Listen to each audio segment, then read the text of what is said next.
자, 그러면 우리 2부 첫 번째 종목 진단, 특별 진단으로 출발하겠습니다. 앞서 예고를 해드린 대로 EG라는 종목에 대해서 진단을 할 텐데요. 우리 1193님께서 종목에 대한 질문을 보내주셨어요. 일단 매수하신 가격은 19,000원이고요. 비중도 40%로 두둑하게 실으셨습니다.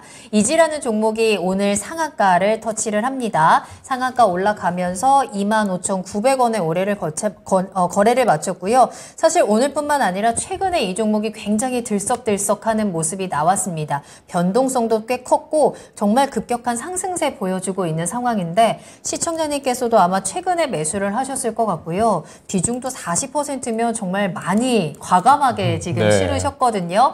자, 이 수익을 어디까지 늘려가고 또 어떻게 챙겨가면 되는 건지 두 분의 이야기를 들어보도록 하겠습니다. 자, 그럼 먼저 두 분께서는 이 종목에 대해서 어떤 투자 의견을 가지고 계신지 먼저 체크를 하면서 이 종목에 대한 설명을 들어보도록 할게요. 자, 먼저 박준현 운영형님, 이 종목 가져갈까요? 매도할까요? 일단은 분할 매도 의견입니다. 분할 매도하겠습니다. 김민준 전문가님의 투자 의견은 어떠실까요? 저도 매도 의견 냈습니다. 매도입니다. 자, 두 분 다 매도 사인 주셨습니다. 자, 그러면 이 종목에 대한 분석을 먼저 들어보도록 할게요. 자, 운영위원님, 이 종목이 정말 이렇게 들썩들썩 있는데 오늘 또 상한가까지 올라간 이유가 뭘까요? 네, 올라갈 만한 이유가 있었죠. 저도 이제 이쪽에 아모 그린텍 관련 종목을 좀 관심 있게 오늘 좀 매매를 했던 주식이긴 한데. 네. 쉬는 기간 동안에 정부에서 이제 그 LFP 배터리 산업자원부에서 233억 원 규모의 정부에서 지원을 통해 가지고 적극적으로 LFP 배터리 산업을 육성을 하겠다. 그런 어떤 내용들이 좀 나왔거든요. 네. 그래서 오늘 LFP 배터리 대표적인 종목이 이제 이지, 자이글, 그다음에 관련 종목 중에서 그다음에 037030 관련된 종목도 파워넷이라든가 관련해서 번호를 기억하시고 01251 아모그린텍이라든가 아모그린텍 거의 20% 정도까지 올라갔다 밀렸거든요. 근데 이제 막판까지 상한가 유지한 종목이 이지하고 자이글이라는 종목입니다. 자이글이라는 종목인데 이들 종목들이 지금 이제 LFP 배터리 관련 종목으로 엮었고 대장주 성격이 이지인데 이지가 이제 LFP 배터리 알다시피 리튬 인산철 배터리지 않습니까? 우리나라가 지금 뛰어들지 않고 있는 쪽이 지금 LFP 배터리 쪽입니다. 우리나라는 아무래도 삼원계 배터리, 니켈, 코발트, 망간의 삼원계가 지금 주력이 쪽이고 본래 LFP 배터리는 경쟁력이 없다.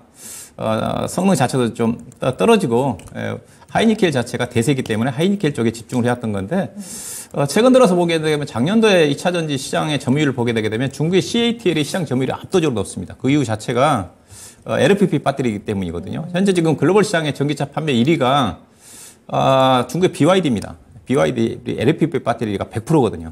이게 중국이 LFP 배터리를 치고 나오니까 우리나라도 테슬라도 지금 LFP 배터리 쪽에 지금 집중하고 있거든요. 테슬라가 지금 계속 가격 할인 정책을 계속 통해 가지고 점유율을 늘리려고 하고 있지 않습니까? 그러기 위해서는 가격을 늦춘다는 것 자체는 테슬라가 추구하는 건 원통력 배터리라든가 LFP 배터리가 될 수밖에 없거든요. 그래서 이제 우리나라 관련 기업들 LG에너지솔루션이라든가 SK온이라든가 삼성 SDI까지 적극적으로 지금 LFP 배터리에 지금 관심을 가지기 시작을 했다. 때마침 연일 동안에 정부의 정책이 좀 나와서 주가가 올라갔는데, 네. 자, 그러면 LFP 배터리 종목들이 직접적으로 레퍼런스 관련 종목들이 있냐? 제가 보기에는 아직까지는 없어요. 왜냐면 앞서 이제 우리나라가 물론 앞서 얘기했다시피 현재는 삼원계 유지에서 배터리 쪽에 집중을 해왔기 때문에 아직은 LFP 배터리를 진입을 안 했기 때문에 관련 종목들이 이제 정말 수혜를 받을 수 있는 종목들이 하나 둘씩 나타날 수가 있겠지만 이지가 이제 주목을 받는 이유 자체가 LFP 배터리가 리튬 인산철 배터리인데 아무래도 그 삼원계 배터리 자체는 니켈, 코발트, 망간인데 LFP 배터리 쪽에 그 이 회사 이지가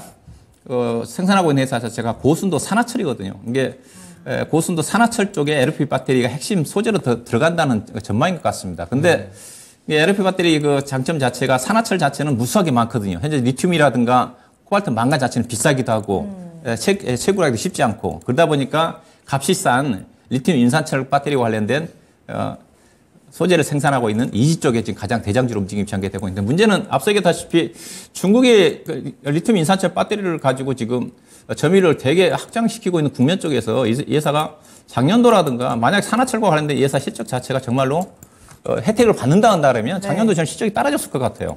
근데 보면 이 회사 작년도 적자거든요, 지백이요.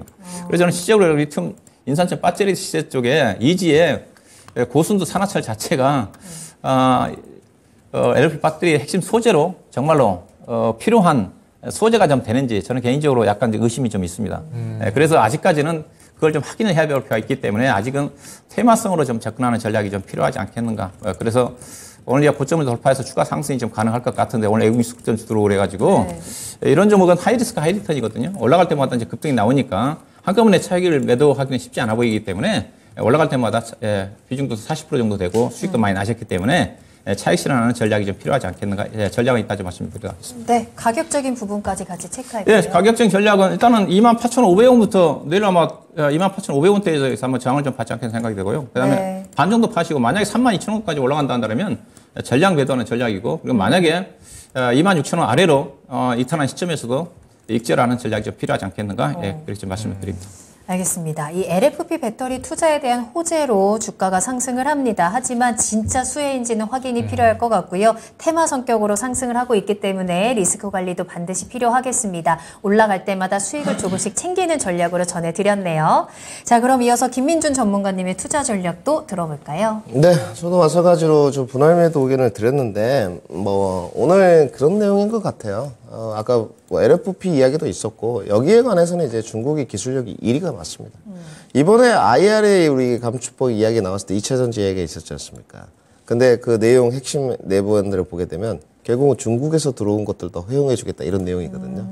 저는 이게 제 주관적인 생각입니다만은 미국에서 LFP에 대한 기술력을 가져가기 위한 방편이 아닌가라는 생각이 좀 들고 있고요. 미국이 이 부분에 관해서 선두주자가 아닙니다. 중국이 확실히 앞서가고 있거든요. 우리나라에서 대표적인 종목이 이제 아까 아마그린텍 정도가 될 것 같고. 근데 저는 이렇게 봤습니다. 오늘 그 테슬라죠. 지금 이제 히토리 이야기가 좀 나왔거든요. 네. 이 부분 이제 고순도 산업철한데 여기 페라이트, 이런 것들이 있더라고요. 이런 내용들이. 이지도 지금 그 소재를 만드는 쪽이니까 부각이 좀 된 것 같아요. 오늘 삼화전기도 상한가를 갔거든요. 그래서 그러니까 종목의 선정에 대한 아쉬움은 조금 남죠. 삼화전기는 회사가 엄청 튼튼합니다. 여기도 이제 코어 양산이 됐다 그러면서 오늘 상한가로 직행을 했는데, 그러니까 이거는 결국은 어떻게 보면 모멘텀이지 않습니까? 솔직히 말씀드려서. 그러니까 시장이 결국은 아직도 경기 침체 국면이라는 거예요. 주도주 쪽에서 지금 뭔가 오늘 외국인들이 지금 역대급으로 양대 시장 매수를 하고 선물도 1조가 넘어갔지만, 만기약이 넘어갔지만, 테마성들이 많이 좀 간 쪽이었거든요, 오늘도. 결국은 이제 히토리를 대체할 것이라는 어떤 가능성 부분, 이런 부분도 일정 부분 반영이 됐다고 보고요. 우리 시청자님이 보시게 되면 진입을 과감하게 하셨어요. 이렇게 조금 21선 눌림목이 나올 때 진입을 하셨거든요. 과감하게 하셨던 것 같아요. 안 되면 손절하겠다, 매매 전략으로 접근하신 것 같은데, 그러니까 우리 시청자님이 이렇게 생각하시면 편하실 것 같아요. 단기간에 수익이 났지 않습니까? 이렇게 쉽지 않습니다.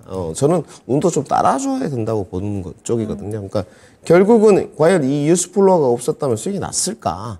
이지라는 종목 자체로는 어렵다고 보여집니다. 그래서 결국은 이제 월봉 좀 보시게 되면 단기 저항 구간이 이제 3만 원이거든요. 그래서 저는 그 3만 원 좀 밑에권에서, 왜냐하면 비중이 지금 40%라서 많으세요. 그래서 저는 조금 28,000원 정도에서 차익 실현을 좀 하시고, 그 위로 가는 거는 솔직히 이제 시청자님의 영역이긴 해요. 늘 이제 오늘 뉴스가 또 얼만큼 전해지느냐. 내일도 보십시오.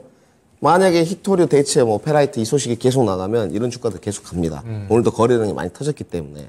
근데 뉴스가 어느 날 다 끊기고 가능성 부분에 관해서 뭔가 과열 이런 이야기가 나오면 주가가 또 떨어져요. 그래서 왔을 때 챙기는 전략. 28,000원 단기 목표가 제시도 하고요. 저는 익절가를 제시했습니다. 익절가가 23,000원까지 혹시나 내일 갭 하락으로 떨어져 버린다면 전략 매도하는 의견을 드리도록 하겠습니다. 네. 자, 김민주 전문가님께서도 역시 모멘텀에 올라갔다 왔을 때 챙기자 말씀 주셨습니다. 3만 원 아래에서 매도 의견 주셨습니다. 오늘 테슬라 페라이트 이슈 그리고 LFP 배터리 이슈로 올라갔다 의견도 주셨네요. 자, 그럼 두 분의 가격 전략 다시 한번 더 정리해 보도록 하겠습니다. 자, 먼저 박준영 운영위원님께서는 목표가로 1차 목표가로 28,500원, 2차는 32,500원 잡아주셨고요. 손절가는 26,000원 잡아주셨습니다. 자, 김민주 전문가님께서는 목표가로 28,000원, 그리고 익절가로 23,000원 잡아주셨습니다.